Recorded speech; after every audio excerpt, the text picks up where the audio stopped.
So the Lipsy Special goes from his house in Marysville, climbs like 750 feet up this gravel road to the top of the tower on Tower Road, and then it drops 750 feet in a mile on a paved road down the other side that you have to run and under at sub 5 pace. And then you run back up the other side.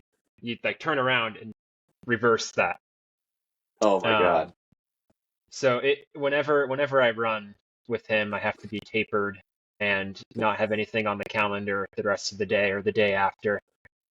So I can recover. How many feet? So was like 1,600 climbing and 7 miles? Yeah, it's like 7 miles and like 1,500 feet of climbing. And he absolutely rips. Oh my gosh. And of course, Skeeter is ahead the whole time. Skeeter's not even. That's nuts, special. Man. It's his lunch special every day at 11:45. Dude, he does the lunch special. What's he doing? Is he running right now? Like, is he going to be racing soon? Like, what's his? You got to join the rest of us trying to get him to jump back into race. Yeah, man. Yeah, he's running, he's biking. Yeah. We'll definitely be skiing once we get more than an inch of snow. And let's be honest here, we start blowing snow on the mountain. Yeah. Yeah. Yeah. Yeah, he's running and biking, not racing. He says he's retired. Trying to get him out. But yeah, man, you gotta get him out of retirement. Still doing his lunch run Lipsy special. So I think we should all just like have an impromptu show up with like cameras rolling just to see what the Lipsy special is like. And it's special. It is quite the run.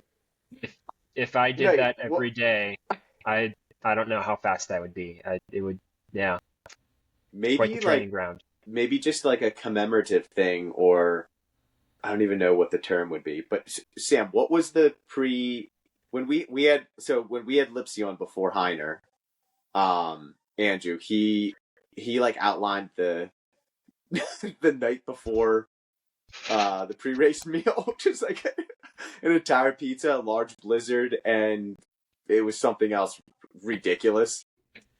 Like no bananas. No. Yeah. No, but it was like nothing. The morning of the race, it was like something sort of bizarre too.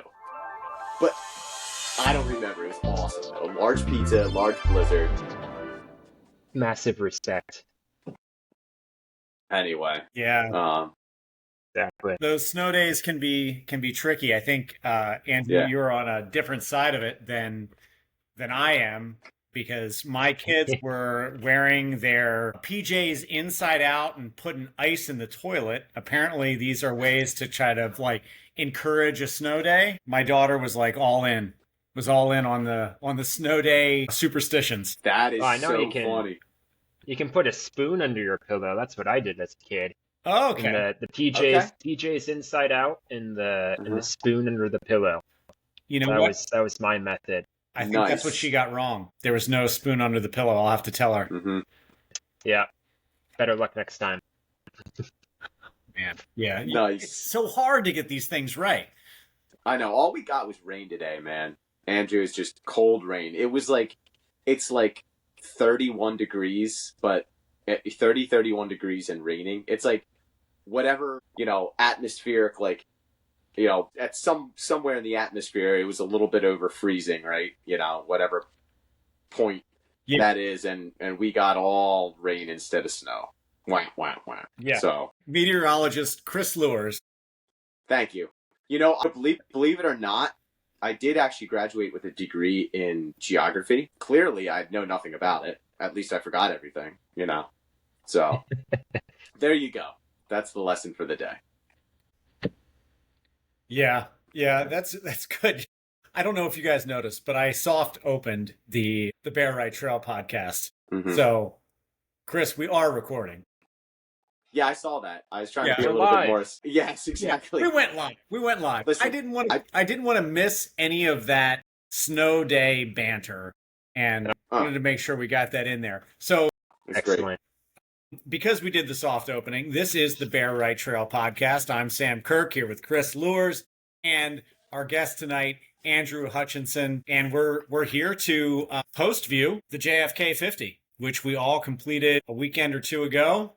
And this is gonna be a lot of fun. We're gonna hopefully cap off this great snow day for Andrew, even though it's probably just a rainy run with a bumpy, and we'll get after it here. So welcome everybody. Let's have some fun. I want to hear how things went out there.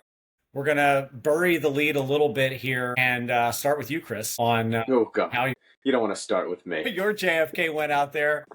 You don't want to start with me. Hold on, I'm gonna pause it for a second. Let's start with how your JFK predictions went, both for your own day and for the way the race was going to go.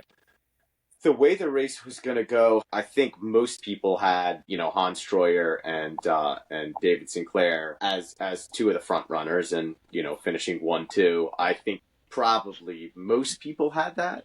Stephen Kirsch rounding out the top three, not surprising. Certainly some carnage out there, which I personally got to witness a little bit at the end of the towpath. I was very far, of course, back from any of the leaders, but I got to see some of that carnage myself, and that that makes sense. It's a 50-mile race. It's a shorter race. You're going to try to give it your all, and I know a lot of guys went out hot, and it just happens. Ton of really talented, really speedy athletes out there at the front. It caught up to some of them quick. My race personally didn't exactly go the way I was hoping in a lot of ways. I think it went. I went in completely blind. I frankly wasn't even sure how I was going to feel on race day with a few things, leading up the 3 weeks previous. I think I ran once, whatever. We probably went over that a little bit on the last pod, but I sort of went into it pretty relaxed, hey, I'm sort of playing with house money, if you will. And went in relaxed. It felt pretty good. Got off the AT at 2:0 something, 2:03, 2:02, something like that. And I was like, well, whatever, we'll see how it goes. And I don't know, for what it was worth, I was pretty happy with the race up until about 37, 38. Thought I was probably on par to come in somewhere around the 6:10 mark, and I was like, okay, that would have been cool. I would have been happy with that. And things went terribly wrong after that. I think I'm in hindsight, there's a lot of things I learned, a lot of things I didn't get right in as far as the nutrition. I mean, there's a whole bunch of things. I think I'm grateful though that, well, a lot of gratitude for the day for sure. Just to be around so many friends and, to meet so many new people. And that was the overwhelming takeaway, was not hey, I felt like I didn't have a great race. Maybe it wasn't executed. I was just grateful for the experience, and there's a lot of things I can take from it. And, a lot of things I, can certainly learn and tweak moving forward. So super, super grateful for that. Nice. But hobbled it in and finished the race, man. Finished the race. So so not terribly happy with it, but grateful all said and done. So so that was sort of how things went for me. Andrew, I'm looking forward to getting into your race. I'd be remiss not to throw this back to Sam, and get a recap of Sam's race here, and then we'll really dive into the the meat and potatoes, right?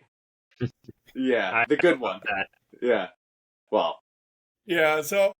Thanks, Chris. Yeah, thanks for throwing it back to me here. Appreciate it. I do have some some amends, I've got to take care of here. And number one was how wrong I got the women's preview. I feel really bad that I was you know what? I think this is going to be, Hannah Allgood's race to win, or race to lose. She's gonna crush it, break away from everybody. I feel like that was, I was really respecting Hannah with regard to how good she is, but I didn't dig into enough of the sort of differences in course types and things like that, as far as, horses for courses kind of mindset and things like that, and give enough respect to the other women in the race. And that ended up being the tighter race of the two. I thought the men's race was going to be the tight one. I thought that was going to be, the guys up front really, really throwing down. And the women's race showed just as much depth as the men's race. And I was like, the men's race has all this depth, all this, but the women showed up and really put on a show at the race. Oh yeah. So I was You're right. kind of eating my words when I was watching the live stream after the fact. I'm just like, oh my God, like completely different race than what I was predicting. Some people who've watched, listened to the podcast before know that I ran without a watch. Great for me for this race and for what I wanted to do. And that worked out really, really well. I think it was one of the things that got me through. Although I met none of my goals. My pre-race goals were to win to the first aid station. That did not happen. I also didn't try for that goal. Well, I guess, that. And then because I didn't wear a watch, I didn't get the CR on the descent, even though I completely blocked that descent and probably ran it a good 45 seconds faster than anybody else. That's what I'm saying. You know what? If a tree falls in the forest, however that saying goes, you will never know. Yeah. Right? We'll never know. Maybe you did get the CR. I mean, I felt great. Maybe you did. Great coming down it. So I would expect wet conditions, me running slowly, probably got the CR. And then my final goal was to beat Chris, which with you fading, I almost did, but you almost did. Yeah, did not. You almost did. Failed on all of them. Yeah, like another mile, and I think you would have got that a goal. Yeah. I was you would have had me there. Oh, so. Well, but it was a great day out there. Same with Chris. Lots and lots of gratitude. It was awesome to see, to get to the finish, go up to the, to the podium and see Andrew up there, who I didn't even know was racing. And I was like, just so thrilled to see. That was awesome, man. And so tonight, so excited to hear about your race, your first 50, hear all about this. So tell us about your first 50-mile experience at JFK. Yeah. Thanks for having me on tonight, guys. Well, like all good stories, it starts with the porta potty. I don't know if you guys experienced this or anybody else that ran JFK 50, but I showed up with plenty of time to spare for that porta potty line. I did not make it through that porta potty line. It was probably an hour-long line for only had 30 minutes. So I did not start the race exactly as I had planned. I was hoping to use the bathroom. That's like a traditional runner thing to do, right? Use the bathroom, part of the ritual and routine of any race. Didn't get to do that, so that was unfortunate. But yeah, other than that little unfortunate happening, race went off. I wasn't able to get all the way up to the front either, so I was starting probably like 10 rows back, but it goes off relatively slow. So kind of worked my way up into the front pack, and it was deep. There was probably 40 guys running 6 flat pace for the first mile in the fog, which was pretty eerie. Some good banter. Dan Green was chatting it up with people. Hans Troyer was bouncing around a bit. Yeah, really fun, cool start, and it just went on from there. It was a humid day, definitely foggy, different than maybe years past, where you might get some more crisp, cool fall weather. And I'm curious of whether that affected anybody's races. I think the dampness maybe helped pack down some of the leaves, but I'm curious if maybe the humidity. I think at least for myself, I did not plan on enough salt for how much I was sweating. I think I was planning on not sweating quite as much, and found myself later in the race pounding salt pills at increasingly larger amounts. So yeah, very interesting start to the race there for sure. Yeah, into the fog was something else, man, because it like the visibility was low. When you head into that first little trail section, I know I was kind of like searching for things a little bit, and like I'm just ready to get back onto the little paved section as you climb up to the what I think is a radio or fire tower or something up at the very top, Hmm. which you probably didn't see anyway. Uh, Yeah. um, I mean, I've run this course, 4 times, and I made a wrong turn up at the top just because I don't know where to go. Like they don't mark the course because there's nothing to mark kind of generally. So I didn't even know where to go up there. And yeah, I mean, I think that the visibility on the AT like definitely slowed things down a little bit.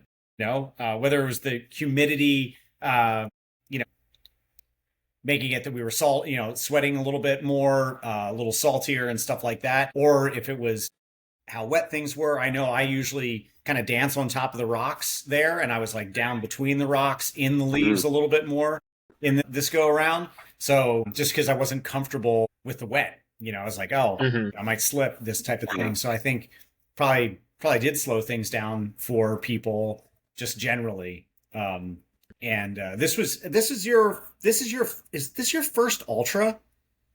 Yeah, this was my first ultra. Yeah. So I just decided to dive into the deep end and go straight for the 50 miles.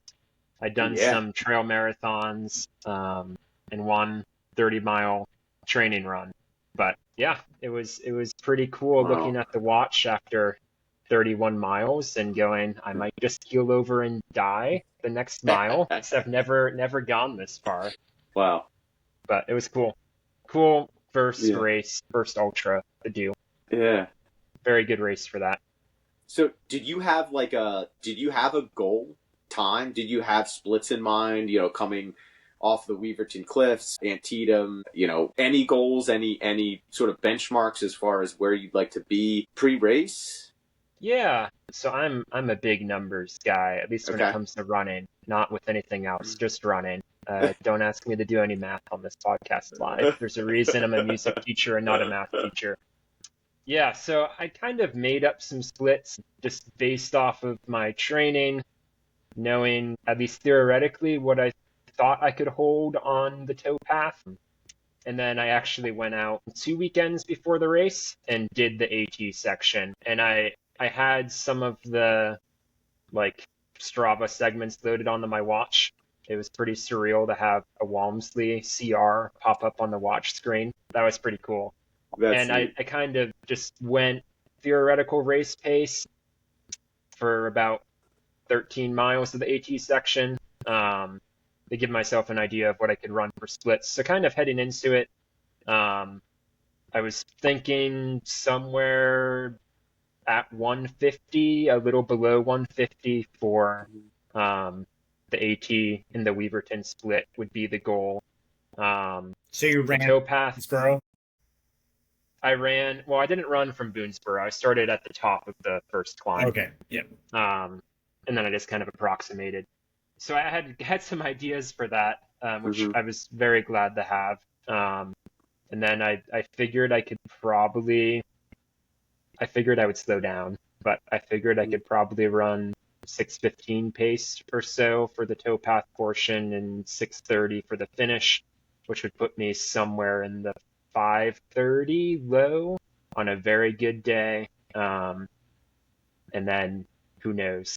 So that Yeah. was like a goal, but definitely a reach. And I think more so was looking just to be competitive. And it was interesting going out because it was not a fast start, at all, because I was running with the top guys, and that should not be the case if they had gone out a little bit harder. We were going up the Lambs Knoll road climb, I think, Yep. and it was still a pack of 20 of us. Nobody wanted to take it. It kind of had the feel that everybody was stalking David Sinclair, which is fair. Mm. And David Cool. Sinclair didn't want to take it, and nobody else was willing to take a pull off the front. And at one point, we were almost at the top. The whole men's field actually took a wrong turn, and we Oh kept my gosh. going at the split until until somebody was like, "Hey guys, I think it's over this way." And you're like, "Oh yeah, that's right." I gave David a hard time for that, That's being the funny. course record holder and all. But that was Yeah. kind of the theme for the trail section, at least up in the lead men's pack. I was kind of sticking around in 10th, and I I was going a little bit. I felt great. Going a little slower than maybe I thought I needed to effort wise, but I wasn't gonna take a pull off the front or do anything like that. So I just kind of slotted myself behind Stephen Kirsch and Ryan Raff. I followed them, Dan Green for a bit, and we were all real close together until the top of the Weaverton descent, where David, I figured this would happen, but David took it, and Hans followed and put about a minute into us. Heading down in the Weaverton, came through Weaverton just under 150, which was pretty much perfect for me. But I had to use the porta potty that I did not get to use earlier in the race, which resulted in me getting dropped and passed by about 10 people. But that was okay. I made that time up later. Yeah. So couple quick things. First is a piece of advice for everybody doing JFK. The Porta Johns clear out like just a couple of minutes before the start of the race. So you don't even have to wait in the line. Just go do whatever you're going to do and just go to the Porta John right before the race starts. 'Cause there are dozens and dozens of Porta Johns. There's like lots of them there, and nobody's in them right before the race. So don't worry about standing in the line. Just go, I don't know, not during the national anthem, but maybe like right as they're finishing. Right after the national anthem, just jump in. Like you're going to have time, and Andrew, you could have gone straight to the front. No one's going to stop you. Like in that race, like I think I know that now. Yeah. It was an experience. But it was also like, well, I'm running 50 miles. If I have to stop at some point. Yeah. Oh, wow. Dan Green had a wipe I could use. So he's the man. Oh, yeah. What was some of the banter? Like the first... Well, that was part of the banter. Okay. Yeah. All right. And so any stories you wish to share? Any specific things that anybody you were chatting with? Anything specific you remember that sort of stood out? I think the main banter was Dan Green having a wet wipe with him. He said he doesn't run without one. We are kindred spirits. I'm the same way. Yeah, that and us going the wrong way, and 20 of us going the wrong way up Lambsdale. And there's nobody else. Awesome. Where was the wrong turn? I'm curious. At the very top, where there's that gate. Oh, you made a right. We made a right instead of a left. I did. I previewed the course and did the same thing when I was previewing it. And it wasn't very long, but it was funny. It was like sheep on lamb's knoll, which I think is rather fitting. So. Yeah. Well, yeah. It's so hard in the fog. You just didn't know. You couldn't see like just feet in front of you. Thank goodness that gate was there, right? Because it could have. It would have been an interesting race. The top 20 men all going the wrong way for a longer period of time. No, because I went the wrong way too. Yeah. But see, the ironic thing is you guys would have all had to go the wrong way, like 15 miles for Sam and I to be on the podium. Not quite that. Well, I don't know about quite that. Maybe Hans, but I mean, you would have been in it then. Because I'll tell you what. If you're like, if you're like feeling you're in the top 10, your race kind of starts to go a little different way. I mean, I guess a little harder to motivate into back into the top 20 or start of the top 30. Yeah, that's true. That's true. That's true. Well, so Andrew, when you got on the towpath, man, like looking at your splits, you were cruising there. You looked like you were in the between 6 and 6:05 or thereabouts for at least 10, 15 miles, and then maybe the aid station. Of course, looked like maybe you took a little bit of time at the aid station, and sort of like cranked it right back down into the low 6s. So at least appeared that you were feeling pretty good. Yeah, I was feeling great. I wasn't super thrilled to be on the towpath. I think I finished the trail section, and it was just so much fun. Yeah. That then getting on the towpath, changing shoes, and kind of getting dropped because my shoe change was not fast enough, and my porta potty stop added some time. I think it was probably a good thing, ultimately, because I think All right. the competitive side of me might have tried to push into the 550s, 545s that um, the guys up front were running, which I think ultimately wrecked a bunch of people that I would later pass on the side of the trail. You got Um, a 6:15 plan, so yeah, that would be substantial. yeah, Yeah. yeah, I can get carried away. I'm competitive and don't like to get passed by people. So I kind of locked into this six flat 605. The kind I could see Dan Green and Josh Park just in front of me. So I was motivated to catch them, and I kind of had a rule with my heart rate that I'd keep it below 163, 164. I knew I was comfortable with my heart rate about that high for a very long time. Um, Heart rate was feeling good, legs were feeling pretty good, so I kind of kept cranking there. Ran with Dan Green for like 4 miles, which was fun. He wasn't feeling it, and caught up to Josh, um, and ran with him for a good while.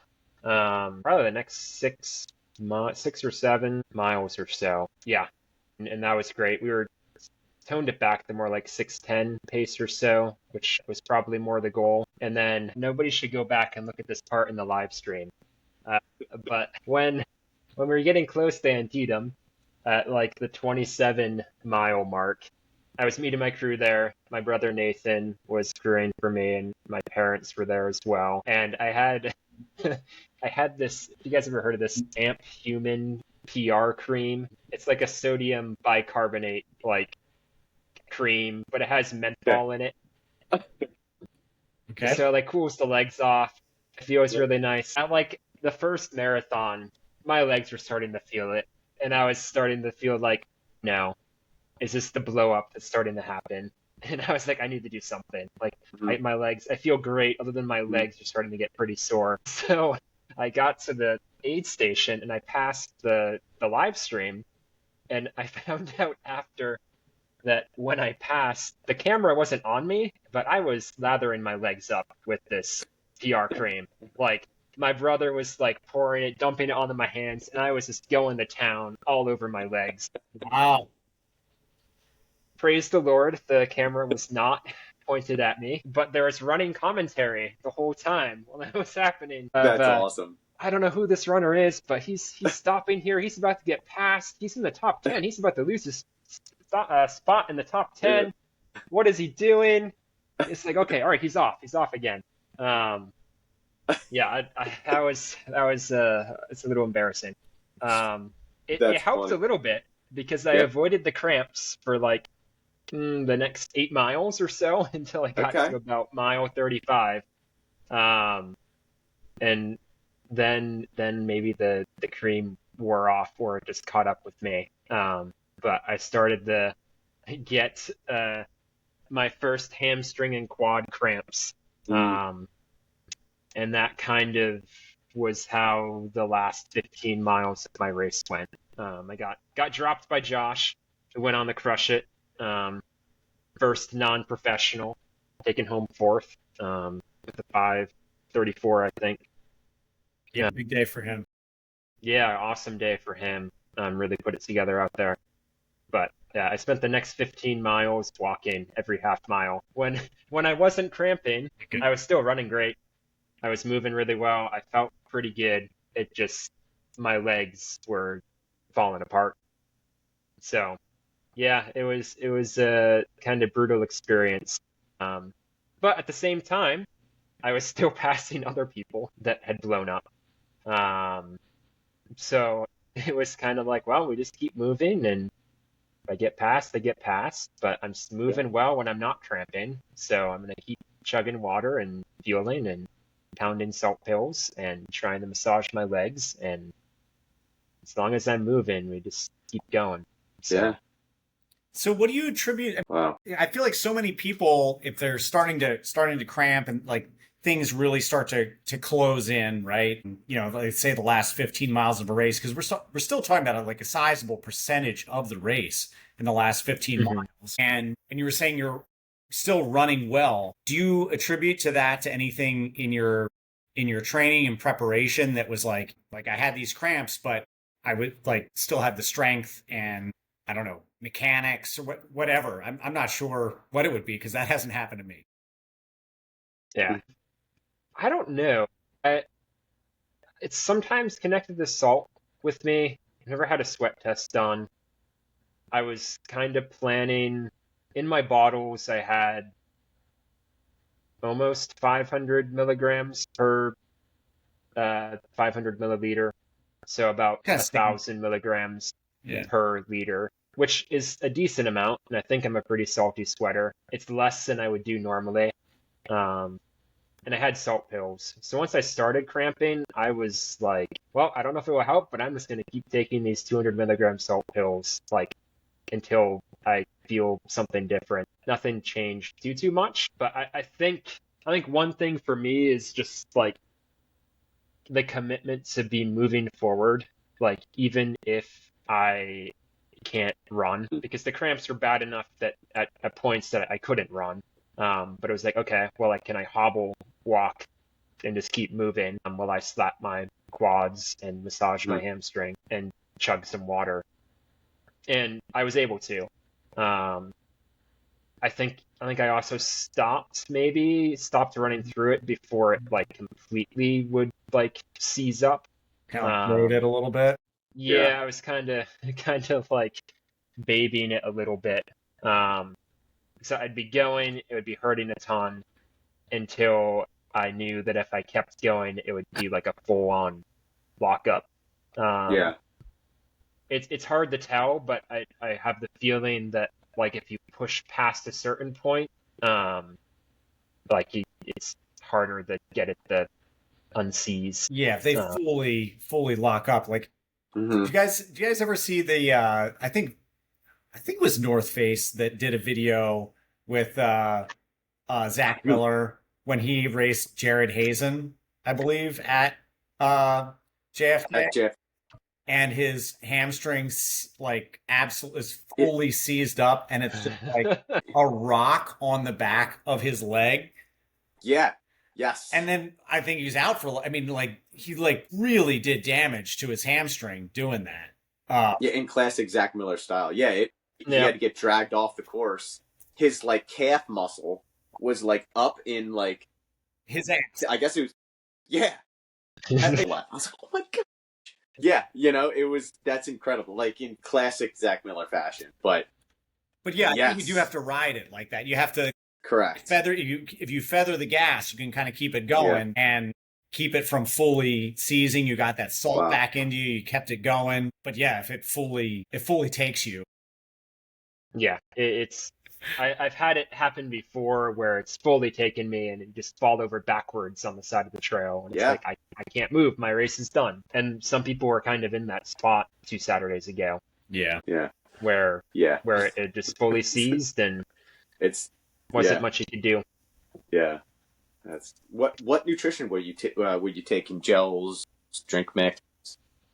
Yeah, so I kind of worked my way up to fueling in the 90 to 100 grams an hour Hmm. range. And I'd gotten very comfortable doing that with most of my runs, and I tried it out in a couple of the races up the marathon distance. I was mostly using, kind of my plan was I'd have one bottle of scratch high carb, uh, which I really like. It works really well for me. It's not overly sweet. It's almost a little bit sour, Do which I you find mix that helps. like well in advance? I've always had trouble mixing the super high carb. Yeah, I mix it well in advance. Yeah, otherwise it's just super clumpy and gross. But once it dissolves, it's great. I also do a precision tab in it, which is kind of fizzy, which I think helps loosen up how clumpy it is. Okay. Mm. So I do scratch, high carb plus precision for sodium, and that'd be about 50 grams per bottle. So I do one of those an hour, and then every 45 minutes I take a Science and Sport Beta Fuel gel, which is 40 grams. Um, And then 2 times during the race, I took one additional precision 30 gram of carb gel with 100 milligrams of caffeine. Those were like 100 20 grams in an hour, Okay. which my stomach handled really well. I kind of had the theory that if I was running super fast, I'd rather be taking liquid calories for most of it than gels, trying to get in 3 gels an hour. It's kind of a pain, and Yeah. it's just worked well for me. And I had the bottles pre-made, so I could just pick them up and take them with me. That worked really well for me. I was happy with the nutrition. That was one of the things that went well for sure. Good. Good. Yeah. So how about the other gear? Like you shoe change. So what shoes were you wearing to start the race, AT, and then what did you eventually change into? Yeah. So I am a big VJ shoes fan. Not they're getting more popular. I've worn them for pretty much every trail race I've done, and their grip is absolutely fantastic. Yeah, I've heard there it's like second to none. Yeah, it's that I love running behind somebody not wearing VJ shoes, and then Mm. I can step on things that they can't step on, and I don't go anywhere. I've done a lot of stuff in the Catskills with them, and they're just incredible. Maybe not the most typical choice for like the start of JFK. This is really not overly technical, and there's a lot of road, and it's fast, very fast. But I knew they had good grip. I was comfortable running in them, and I'd be changing shoes anyways. So started with VJ Ultra 3, which is a newer shoe for them. Um, it's a singlet, shorts, naked belt with 2 flasks and 2 gels for the start. And then I got to Weaverton, and I got an early Christmas present. My wife also did JFK, Oh, and nice. my mom was in Oregon at the Mhm. Nike outlet, and she had a connection who could get some discounts on Nike stuff. So Nice. I asked, hey, can you potentially find some Nike Alpha Flies? Because I don't want to pay $300 for them, but I would love to wear them for JFK. Um, so, long story short, I got a pair of Nike Alpha Flies in Beautiful. bright orange, which were Nice. fantastic for the towpath. Nice. Yeah, they worked great. Changed into those at Weaverton. I was going to use those like triathlon lock laces, but I tried them and they just weren't very comfortable and decided that I wouldn't bother with them. Hmm. Yeah, I didn't No. mind. I've always just gone for tying my own shoes, just like regular shoe tying. Um, Hmm. with that exchange too, I've tried the speed laces and stuff like that. I was just like, you know what? I know I'm gonna like do something to the top of my foot, or like they're not gonna be snug enough, or whatever. Like, I want my shoes on my feet. Like, Have a nightmare about a shoe just flying off into the river on the Yeah. canal path. yeah, yeah. I mean, At least I had I that was running nightmare. that I was one of fast. the Yeah. I guys. know. Yeah. Yeah. Oh my god.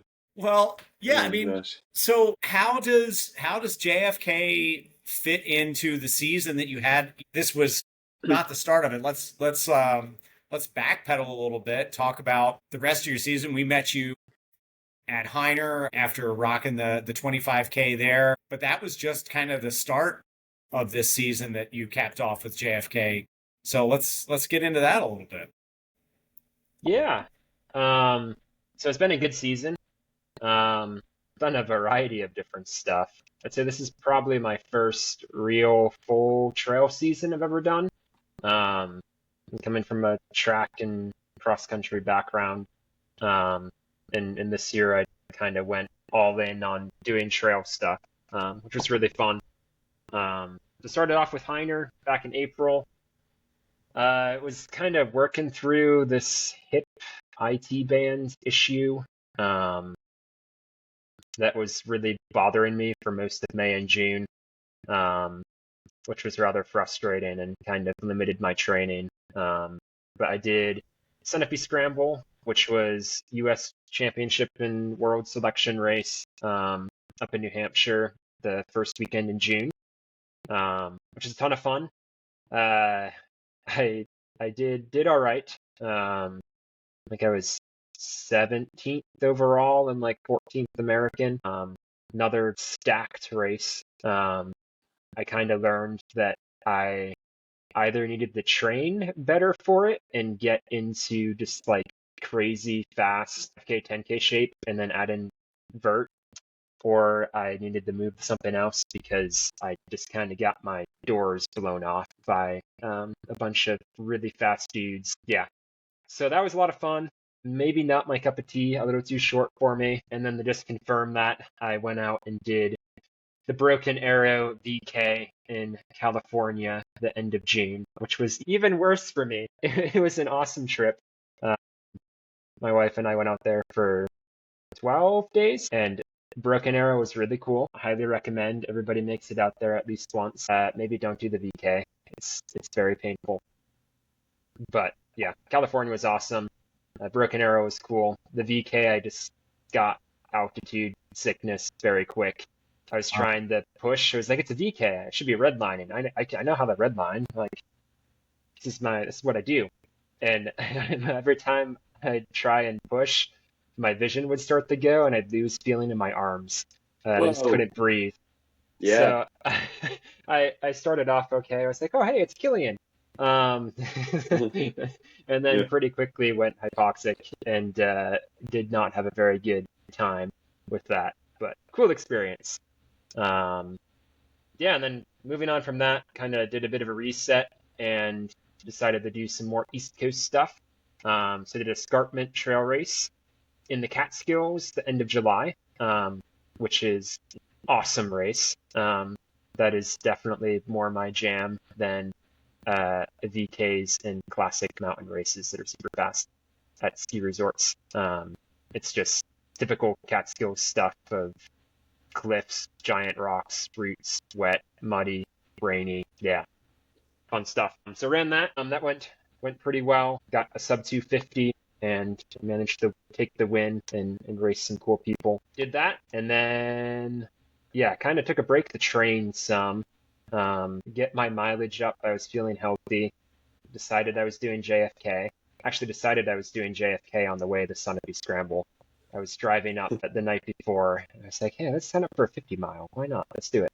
So I'd known I was doing it for a while, but kind of started dedicated my training towards that in August. Put Boulder Beast, 25 miler on the calendar, another Pennsylvania race up in Lock Haven. Oh, yeah. Another really cool course. That was in the end of September. So I raced that, which is a ton of fun. Managed another win. Got a course record by a few minutes, which was cool.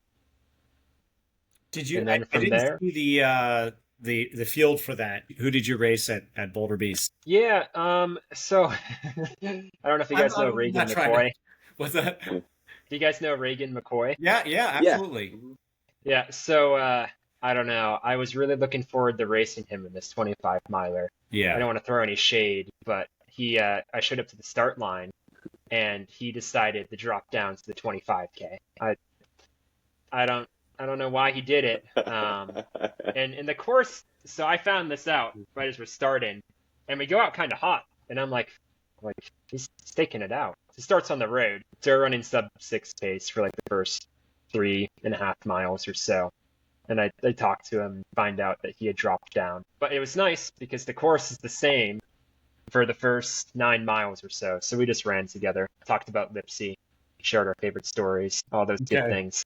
Nice. That there wasn't too much competition in the 25 miler, but I had some company for the first 9 miles, which was really fun.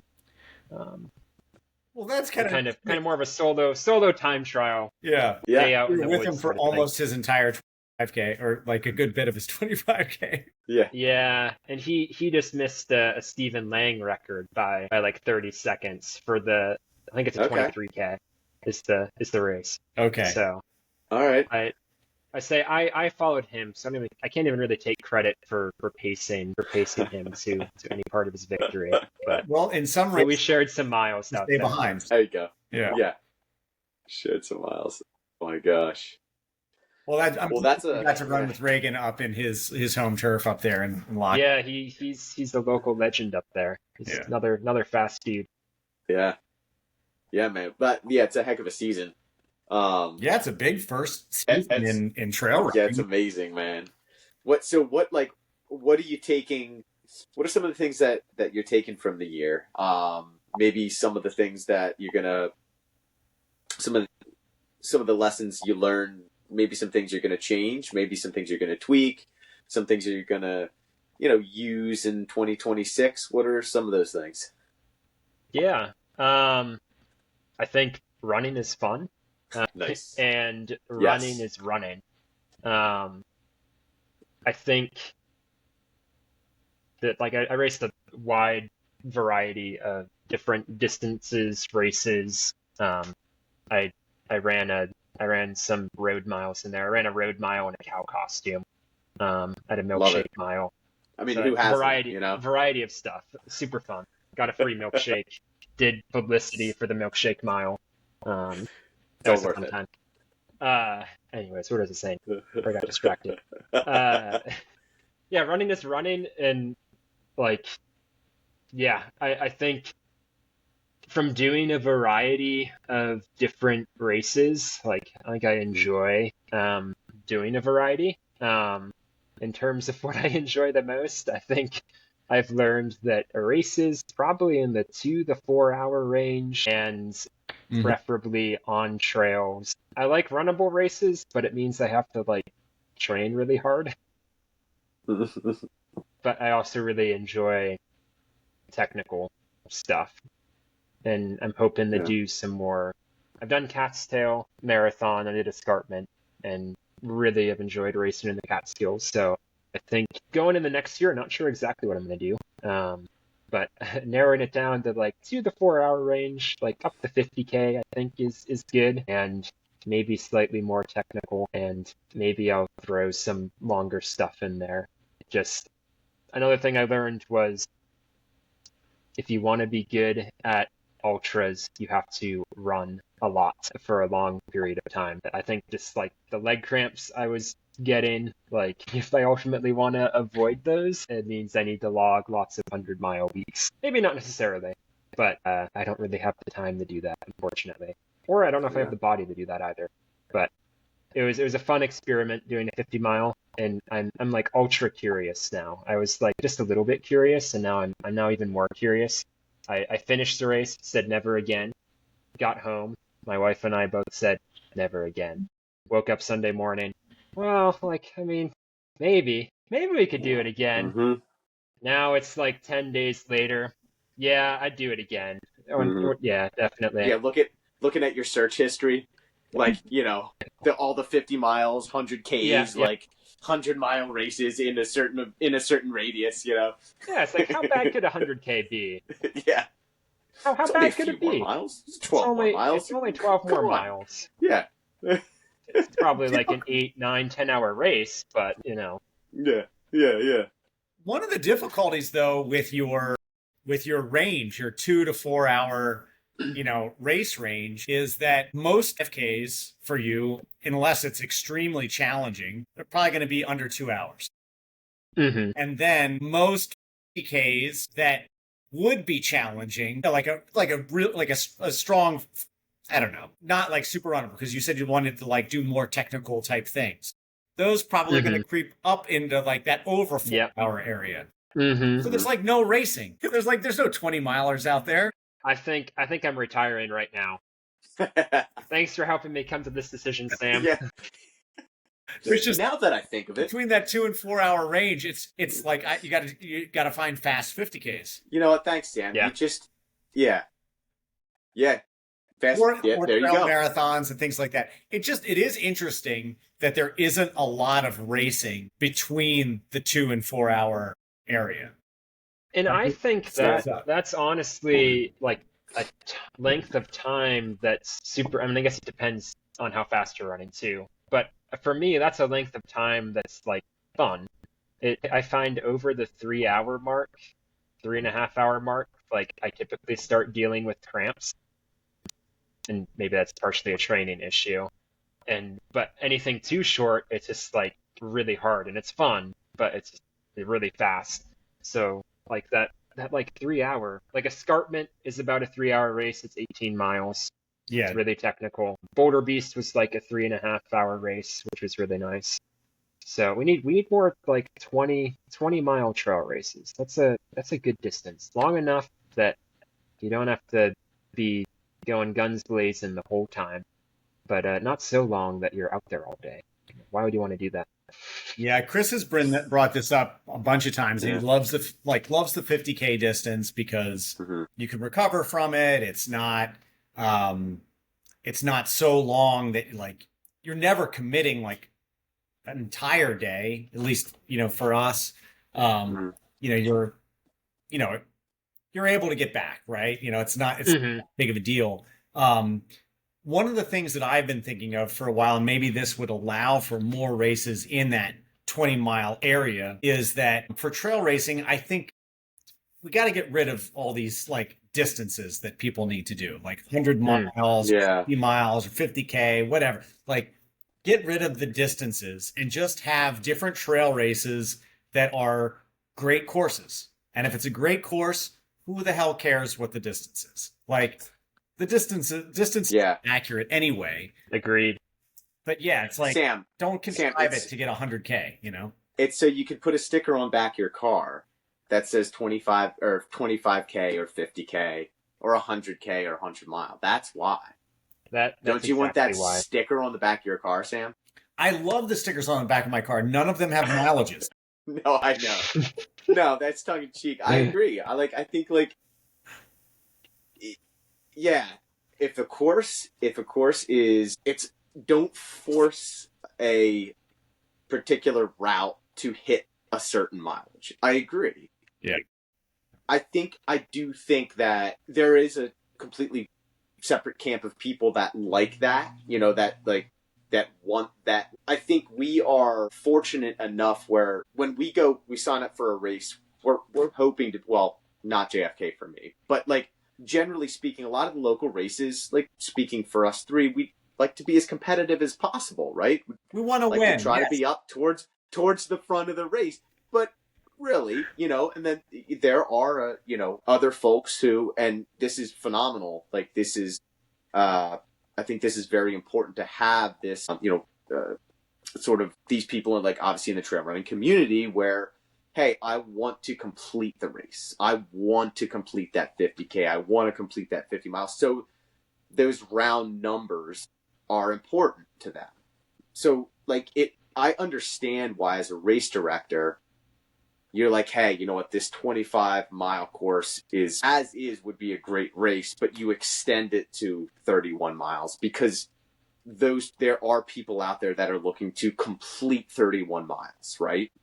Where, there are other people that are looking to run 31 miles. We know we can run 31 miles. It's how fast we can run, right? Mm. And we're fortunate to be able to, I think, to sort of be in that camp. But I think that's why you have those round numbers. But I agree. It's like if organically a course is like best suited for 25 miles or 35 miles, keep it at that. Don't extend it just to hit that number. But I do think that, there are RDs out there that will, because they want to advertise the race as such. Yeah. But I mean, here nor there. I understand why those races exist. I just think there are a few races that do follow that same kind of ethos of the escarpment trail, right? That it's not set up to be a particular distance. It's to race along this trail from this point to this point, and it happens to be, I don't know, 18.6 miles or whatever it ends up Mhm. being. But it's just a great challenge. It's a great course. And I haven't run the race. I've run the route, but I just think to myself, like, those are the kinds of races that I think have staying power. And I think they're also the ones that have a great draw and, are the ones that, I don't know, at least get me excited. And I think also you had mentioned, Broken Arrow, 50K distance out there changed on many occasions, and now I think the single loop is the 23K, I want to say, something like that. Yeah, 23K. And I would venture to say I think the single loop is probably like the better race. I haven't done a single loop. I've only ever done 2 loops. But Yeah, I think that on a course like that, the single loop kind of makes more sense, as a race. if you were going to go out and design a course, like I don't think you would normally first go to, oh, it's going to be a 2 loop race. Like if you're going to design just a cool route, it would be 1 loop. Yeah. Starts at the ski area, makes a loop, ends at the ski area, or it's a point to point. I think we definitely, I can see both sides. Like we can get tied up in making races certain distances, and I think to a certain extent it can make sense. Like PK is kind of an internationally recognized distance. 100K is an internationally recognized distance. 100 mile, us Americans recognize it. Yeah. I mean, Yeah. you get the Europe and it's all over the place. But races less than 50K, like I don't really care how long it is. Like there's not really, I don't feel like there's a need for standardization of a distance.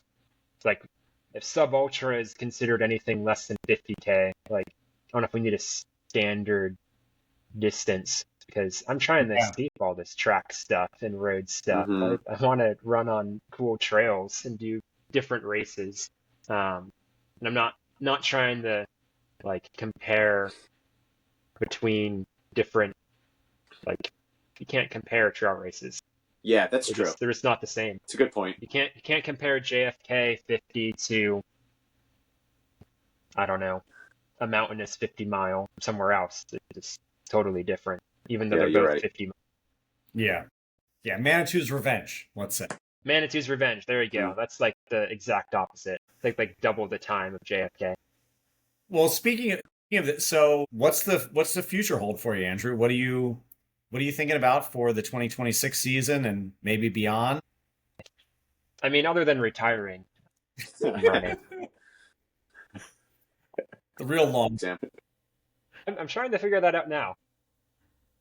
Yeah, it's as a teacher, my summers are very free, so I can train and race a good bit, but it's a little more difficult to get around during the school year, at least not locally, between teaching and coaching.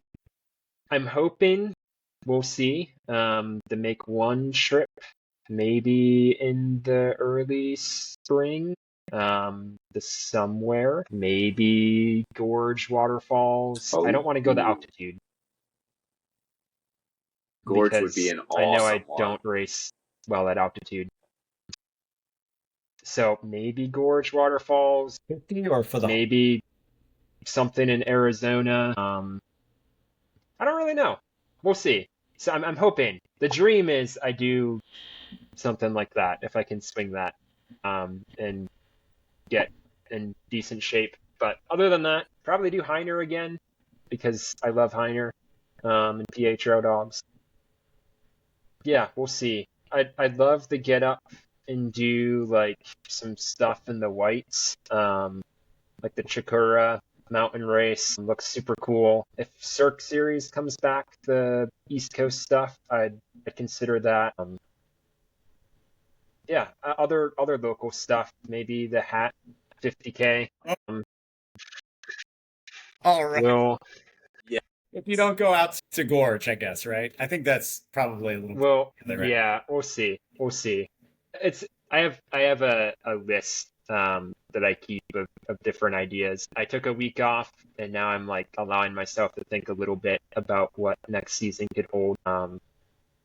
And yeah, we'll see. I want to definitely get around the local stuff and maybe do some stuff I've done already, but also try new stuff. Maybe I'll try an FKT. Devil's Path interests me a little bit. Wow. Which is I don't know. I don't know if I quite have the chops for that. I think I'd have to Does train a Steve bit have differently. that? Does Steve Lang have Huh? that? That's a Jack Hunzel record. Oh, He has the supported, and then Josh Reed has the unsupported. okay. I know Steve went after it at some point, right? Steve has gone after it. He had it at one point. Steve and Josh Reed, he's like a obstacle course um, athlete. I think he lives out in Colorado now, but he has the unsupported. He's gone back and forth with Steve. Yeah, I'm fascinated by that route. It's around 20 miles or so, and it's in the Catskills and super technical. Um, I'm kind of intrigued. I'm at least going to go and do it. I don't know whether I do it as an FKT attempt. I have no idea. I might be way off with even thinking I could get even close to it. But I'm very intrigued by the route.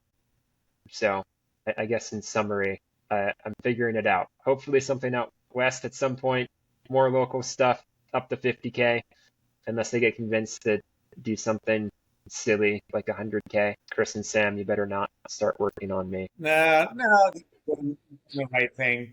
We went from pushing Andrew into retirement to possibly digging him out of retirement and convincing him to run 100K. No, Sam, I CK is great. The swear, Sam, hours for you. That'll be that one fits right into that that sweet spot for you. Yeah, that's perfect. So that one's good. And another good one that if you have a great run, maybe you could keep it under 4 hours would be to go up to Breakneck Point. I've done the 21K. Okay. I love that race. I guess also Seven Sisters is. So I'm from Western Massachusetts and grew up like 10 minutes from the Seven Sisters course, which is like, they say it's 12. It's really 10 and a half and like 3,800 feet of climbing. And I've never raced it. And that's like my hometown race. But I want to either do that or Breakneck potentially again. But there's too many races to do. I just can't fill the calendar. Well, exciting. All exciting. We've got time. All exciting. You've got time. Yes. Yes, you do. Yes, you do. Awesome. Well, you've also given us a bunch of your time right now. Yeah. Getting up here over the hour time. We are. Which is it's been a pleasure. An arbitrary number that I set on all of these podcasts. Yeah, this was a lot of fun. I'm so glad that you stepped up for at least one 50-miler and absolutely crushed it. Yeah, crushed it, man. Thank you guys. You guys too. Absolutely crushed it. Well, thank you. I will crush another one. I didn't crush this last one. Yeah. Hey. No. You guys were out there. And you got the team. You got the team title. You didn't say anything about your team title. We didn't. That's true. We didn't. Yeah, you guys got to talk a little bit about Kirsch that. For the team title. I think it was it Joey DeFeo as well on the team that I would have to look. Who's that? Oh, who got second? Yeah. No, it was Stephen Kirsch and Ryan Raff, I think. And then what? No. Yeah. Oh, yeah. No. On the team that got second? Yes. Yes, it was. I'm going to look it up here right now. It was. It was. And thank goodness they didn't have somebody else who was in the sixes, because we would have got smoked. 5 team. I gotta get hold on here. Where's the team results? Team results? Final team men's results. Oh yeah, you're right. Stephen Kirsch or Ryan Raff. I'm sorry. I thought okay. Second place. I accept your apology. Yeah, I apologize. I was so wrong. I thought that their second place person was much faster. Well, Ryan Raff is incredibly fast. I think he did not run. He just didn't run a Ryan Raff race, I think. Yeah, he had a puking rally. Okay, dude, and I mean, even Sam, your PR there at 5:55, like Andrew, like anybody that's running a sub-6 there. I mean, let alone like obviously the freaks out there, like David and Hans. Like I can't even comprehend it. Like I literally can't. But even like anything like 6 or under, it's just so freaking fast. It's just nuts. It's incredible. It really is. And that towpath is never ending. It is like never ending. Like it's funny. Like, and I was running in like the 20s, right? Maybe like the mid to low 20s, I guess, for most of the towpath. And so I'm not like at the pointy edge, right, of the race. But like, there are times where like I didn't see, you don't see anybody, right? And it's like you come across somebody and it's like a mirage. Like our friend Pat, who was on our team, Pat Blair, like I'm like squinting. Like, you're running and like you're squinting and everything looks the same for miles and like is that Pat?